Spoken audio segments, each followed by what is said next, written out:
Money appropriations must appear the true and correct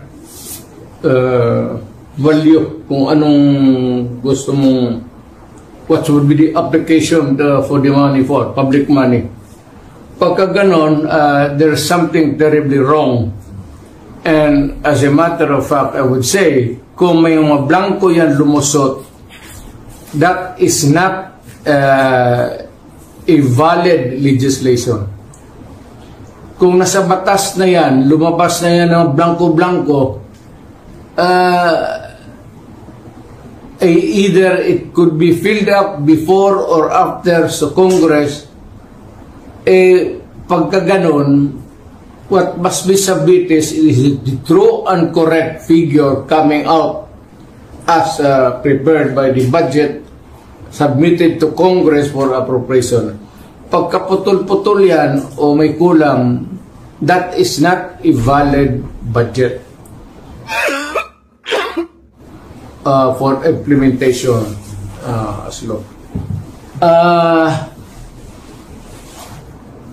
It's not only inaccurate, but I think the budget is in totality invalid. Hindi ka pwede mag-blanco-blanco dyan sa pera ng tao. Ano ka man? It's people's money.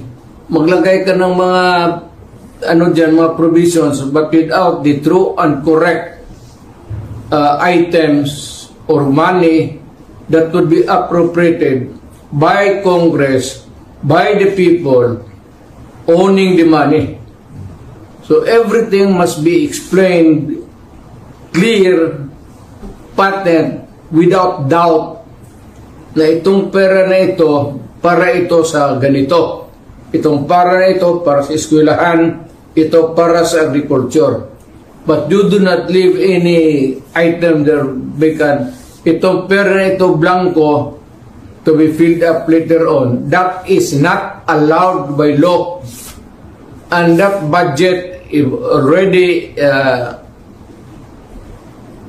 I would like to remind Congress, mali ho yan. It's invalid. Please correct it. Or recall the budget and demand an explanation kung bakit dumating sa inyo yan na ganon kablangko.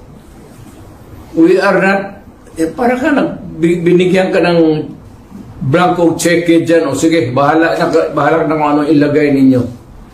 In the same manner, yung mga blanco-blanco dyan, whatever or whoever corresponds to that particular item is free to just fill up the amount. That is not by all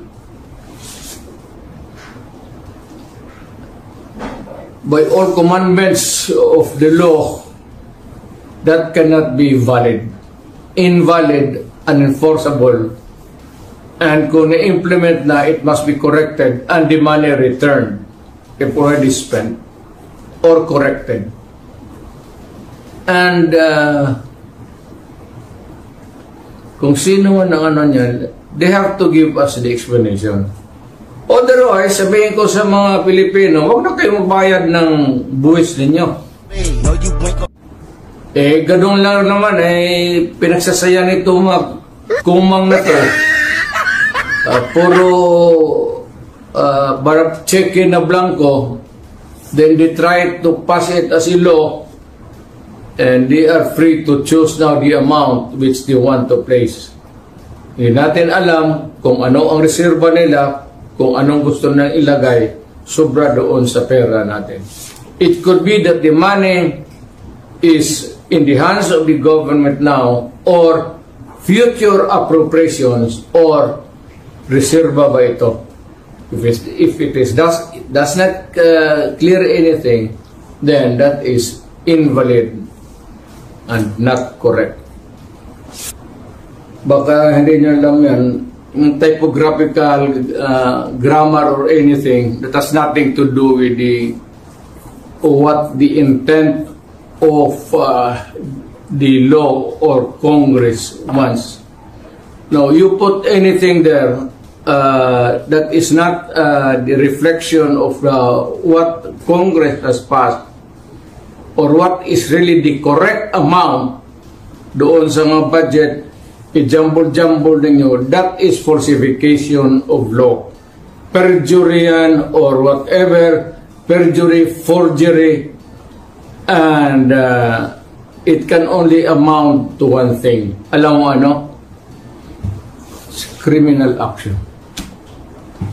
You can all go to jail for that.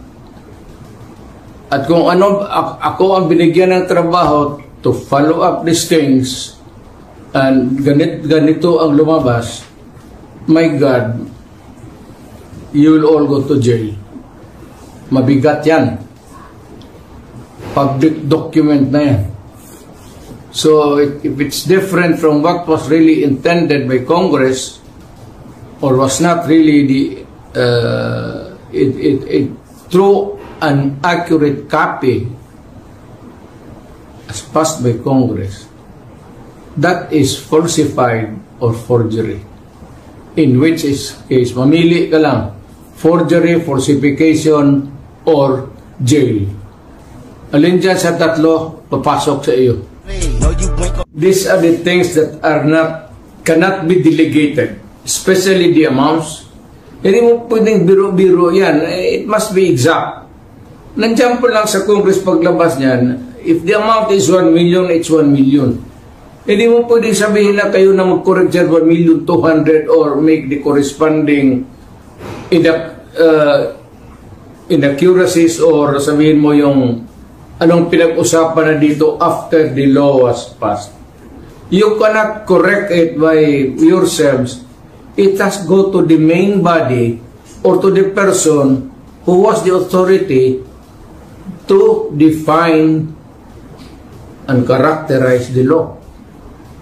Kung ibigay mo yan dyan sa inyo, at most inyo is typographical error or maybe mistakes in spelling. But you cannot change the germane topic of the... That's not allowed by law. That's a very dangerous thing. Tinkering with itong batas natin. Because it could change, it could be serious, and it could put the trouble in the system dito sa ating separate of powers ng Supreme Court, Judiciary, and the President. Bawal yan. Talagang hindi pwede yan. Baski na and or, bantayan ninyo yan. And or, iba yan. Hindi yan pwede na you just look up to the sky and say, you just try to discern if it was really the intent of siguraduhin mo doon sa records, pagkinig ka kung anong pinagsasabi ng mga lawmakers doon, o what is the intent or what is really this spoken words. Mahirap kang kayo dito sa baba. You are not, hindi naman ako minamaliit ko kayo. O dito kayo sa baba, aside from the lawmakers, do not pretend to know. And do not pretend to guess what is right and what is wrong, and what is true and what is false. Talagang accurate yan. Refer to the records, and if you cannot get it from the, kung hindi masyado klaro, then you listen to the recorded history doon sa Congress. Marami namang stenographic notes dyan eh. Hindi lang isang tao dyan. May stenographic notes ang Senate, the individual senator, and yung report ng Congress itself.